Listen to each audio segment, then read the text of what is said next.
Waajirri wabii hawaasummaa diistiriiktii Adaamaa hooggansaaf hojjettoota magaalaa Adaamaa sadarkaalee adda addaarra jiraniif leenjii dandeettii raawwachiistummaa cimsu kenne. Kaayyoon leenjichaa dhaabbileen miti mootummaa hojjettoota qacaruu yeroo hojjechiisaa seera bu'uura taasisuu waliigaltee barbaachisu mallatteessuu dhabuun mirgaa fi dirqama hojjettootaa ilaalchisee gibira mootummaa kaffaluu dhiisuu qacarrii gaggeessuuf fira jechuun buusii soorramaa qofa kaffaluun gibira kaffaluu dhabuu waan mul'atuuf amma booda qindoominaan hooggansaaf hojjettoota mootummaa wajjin hubannoo walii kennuun dammaqinaan hojjechuu fi hoogganaa waajjira bulchiinsaa wabii hawaasummaa diistiriiktii Adaamaa obbo Eeliyaas Shanquxee jaarmiyaaleen dhuunfaa hojjettoota qacaranii hojjechiisaa jiran uwwisa wabii hawaasummaa isaanii kan hin mirkaneessine seenaa jireenyarraa kaasee ulaa waan jiruuf hubannoo walii kennuu fi gara fuulduraa wajjin hojjechuufi jedhan. Jaarmiyaaleen hojjetaa qacaranii hojjechiisaa jiran tokko hojjetaa qaxaraniif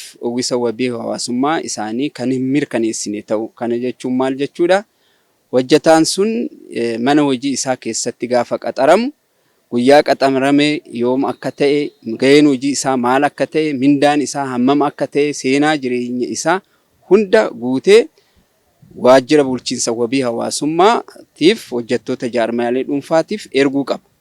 Kana gochuu osoo qabu jaarmiyaaleen tokko isa kana gochaa hin jirani. Gama biraatiin immoo jaarmiyaaleen tokko mindaa hojjetaa sanii xiqqeessanii beeksisuun hin jira. Karaa biraatiin immoo minduma sanarraa buusii sooramaa innaa hir'isan of biratti hambisuun jira jechaadha.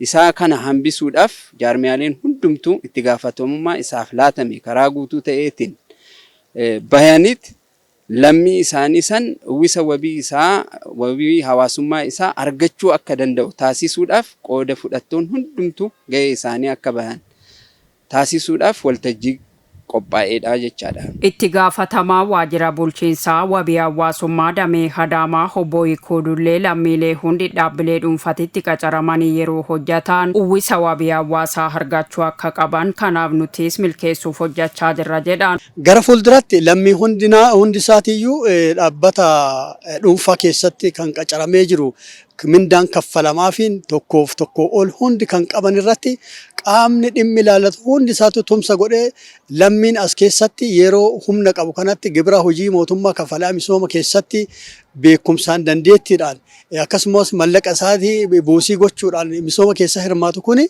uwwisa wabii hawaasummaa argateetiin shakkii tokko malee nageenya industirii mirkanaa'ee biyyi keenya akka guddattuuf hooggansi hundinuu dhimma kanarratti akka hojii isaa idilee isaatti lakkaa'ee ilaaleetiin tumsa olaanaa gochuu barbaachisa kan jedhu dabarsuu barbaada. Itti gaafatamaa waajjira kantiibaa bulchiinsa magaalaa Adaamaa obbo Barisoo Doorii saganticha irratti argamuun kallattii hojii gara fuulduraa yeroo kennan gocha seeran alaa gaggeessuuf ragaalee dhoksuun hojjetama. Kanaaf hundi keenya bakka jirrutti xiyyeeffannoon hojjechuun humnaa fi qabeenya mootummaa akkasumas kan hojjetaa kabachiisuu qabna jechuun ibsan. Dabalataanis hojjettoonni magaalaa Adaamaa dhaabbileen dhuunfaa meeqatu magaalaa Adaamaa keessa jira? Hojjettoota hangamii qabu? Haalli ittiin isaan hojjechiisaa jiran maal fakkaata isa jedhu irratti hanqinni jiraachuu kaasuun gara fuulduraa sirreessuun murteessaa ta'uu kaasan. Namni ragaa dhoksuutiin wanjala hojjeta yeroo baay'ee.